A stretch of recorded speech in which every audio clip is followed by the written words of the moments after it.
Penamaluru high school PGT Telugu సారైన శ్రీ సుబ్రహ్మణ్య శర్మ గారు విద్యార్థులు ఉద్దేశించి గ్రంథాలయ పుస్తకాల ఆవిష్కరణ గురించి చెప్పడానికి మన ముందున్నారు. నమస్తే సార్. నమస్తే. పిల్లలంతా సాధారణంగా తరగతి గదిలో నేర్చుకునేటువంటి పాఠాల ఒత్తిడి నుంచి దూరంగా ఉండటం కోసం ఆటలాడుతున్నారు. ఆటలాడుకోమని నేను చెప్తున్నప్పటికీ వాళ్ళు మొబైల్స్ చేతికి అంతే బాగుండు, లేదా వీడియో గేమ్స్ దొరికితే బాగుండు అని ఆలోచిస్తారు.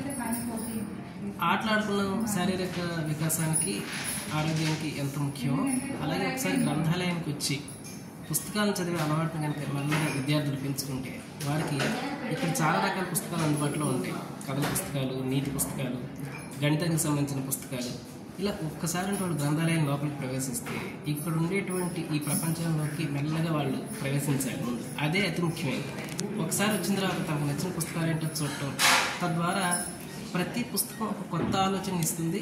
ఆ కొత్త ఆలోచన ఇచ్చే పుస్తకం చదవడం ద్వారా అతను కలిగిన ఆలోచనతోటి మరొకసారి గ్రంథాలయానికి రావాలని, ఇంకో కొత్త విషయాన్ని తెలుసుకోవాలనే ఉత్సాహాన్ని పెంపొందించుకుంటుంటాడు.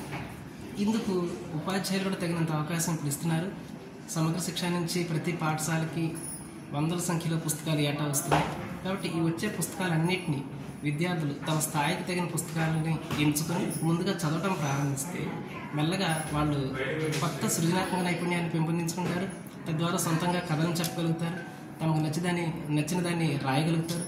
ఇలా అన్ని విధాల సర్వతోముఖాభివృద్ధికి గ్రంథ పఠనం అనేది చాలా ముఖ్యమైన విషయం. కాబట్టి విద్యార్థులంతా ఈ చక్కటి అవకాశాన్ని ఉపయోగించుకోవాల్సిందిగా కోరుకుంటున్నారు. Thank you sir.